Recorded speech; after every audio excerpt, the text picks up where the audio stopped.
ঈদুল আজহার সঙ্গে জড়িয়ে ত্যাগের মহিমা। এমন মহিমান্বিত দিনেও মৃত্যু ঝুঁকি নিয়ে ঈদের প্রথম জামাতে শরিক লেবাননবাসী। পবিত্র এই দিনটিতেও ইসরায়েলি হামলায় রক্তপাত দেখেছেন তারা, ঝরেছে বহু বেসামরিক নাগরিকের প্রাণ। এদিন বৈরুতের কেন্দ্রস্থলে অবস্থিত মোহাম্মদ আল আমিন মসজিদ ও সিডনের হাজবাহা আল দিন আল হারিরি মসজিদ কমপ্লেক্সে ঈদের নামাজ আদায় করেছেন ধর্মপ্রাণ মুসল্লিরা। আপনজন হারানোর শোক নিয়ে যুদ্ধবিধ্বস্ত উপত্যকায় ঈদ উদযাপন করছেন গাজাবাসী। নামাজ শেষে কবর জিয়ারত করেছেন স্বজনহারা হতভাগ্য পরিবারের সদস্যরা। সাধ্যমতো করেছেন পশু কোরবানি, যদিও তারা বলছেন ঈদ আর তাদের জীবনে আলাদা করে স্বস্তির বার্তা আনে না।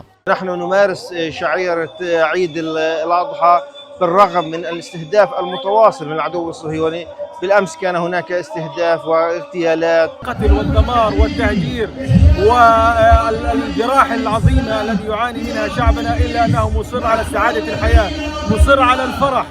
চলমান এই সংঘাতের মধ্যে উৎসবমুখর পরিবেশে মধ্যপ্রাচ্যের অন্যান্য প্রান্তেও উদযাপিত হচ্ছে পবিত্র ঈদুল আজহা। সৌদি আরবের সঙ্গে মিল রেখে মুসলিম বিশ্বের অন্যতম বৃহৎ ধর্মীয় উৎসব পালিত হচ্ছে কাতার, কুয়েত, আরব আমিরাত, ওমান সহ বিভিন্ন দেশে।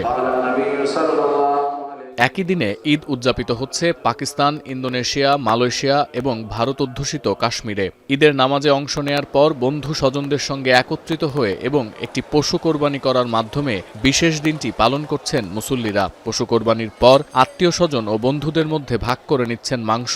সম্বলহীনদের মধ্যেও বিতরণ করা হচ্ছে কোরবানির একটি বড় অংশ।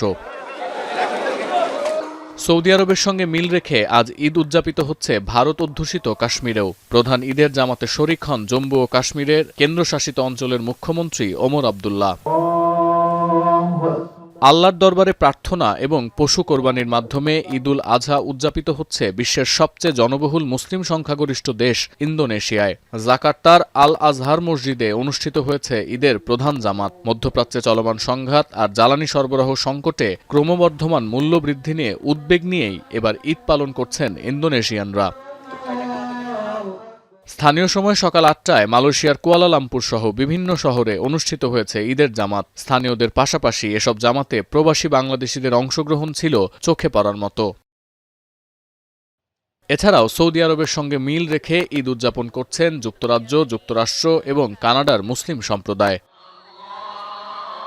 সতীর্থ কর্মকার, এখন বিশ্ব।